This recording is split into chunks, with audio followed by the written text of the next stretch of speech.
Joachim Winckelmann was apparently a chemist and diplomat. He was born in 1885 and in 1926 he co-founded the Fraternitas Saturni Magical Lodge in Berlin with Gregor A. Gregorius I. Eugen Grosche, Max Stark, Hans Müller and Arthur Schumacher. His name in the lodge was Fra Angulus. He wrote for the Okkulte Stimme and Neue Wissenschaft journals, and wrote books such as Magical Training and books on Tarot and Talisman. He died in 1956. While I am not 100% sure he is the same Joachim Winckelmann as the one who wrote the 1921 Glass Souls Occult Novellas, but well, come on. He may also be descended from Johann Christian Winckelmann, founder of the Winckelmann und Söhne publishing company in Berlin which published the book. As for the review, an experiment with one's own soul is one of 2 stories or letters supposedly sent to an occult magazine by Dr. Erhard Rekow, a doctor from an insane asylum. This one concerns his friend who seems to detach from his body when he is playing the piano, and seeing something else play instead, while no one else notices anything unusual.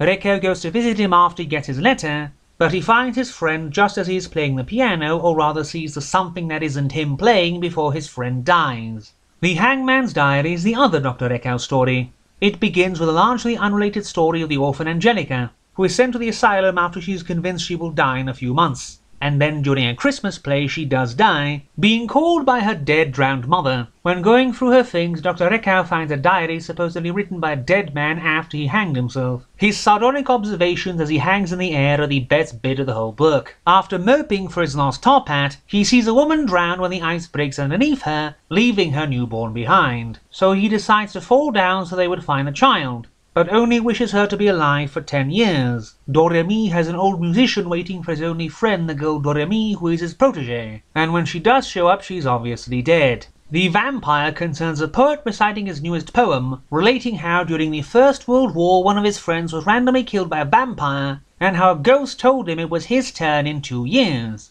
Then he tells his friends it really happened, and of course they find him dead on the exact day, because people in fiction just cannot try to put in any extra effort on the one day where they should, apparently. Glass Souls is the most promising but also most flawed story in the book. It begins with Rolf's wife Inga getting a mysterious package containing a sinister 8-armed goddess statue sent to them from somewhere in Malaysia. So they set it up in their living room. Then that night Inga walks in her sleep and kneels in front of the statue, only for a strange disembodied shape to show up and grab her astral projection in a most ungentlemanly way. After that, Inga falls into a coma and no one can wake her up. But after carrying her comatose body in front of the statue enough times after it took someone else to tell Rolf the two were connected, she murmurs something in her sleep about Rolf having to find her soul and free her. And then because she mentions snow and green fields, he somehow deduces she is in Italy. He goes there and finds a house with the mysterious sign of the butterfly, but an evil wizard finds him and steals his soul too. Then, as he is stuck inside of a glass bottle among a whole host of other souls kept captive, his wife pleads for him to save them. Then rats show up and Rolf prays or something, and for some reason his glass bottle breaks and he is free. He smashes all the bottles with no opposition from the wizard, who never shows up again, and then goes back home to find Inga alive. Then he has a long-winded speech about divine omnibenevolence, which makes for a very bland ending.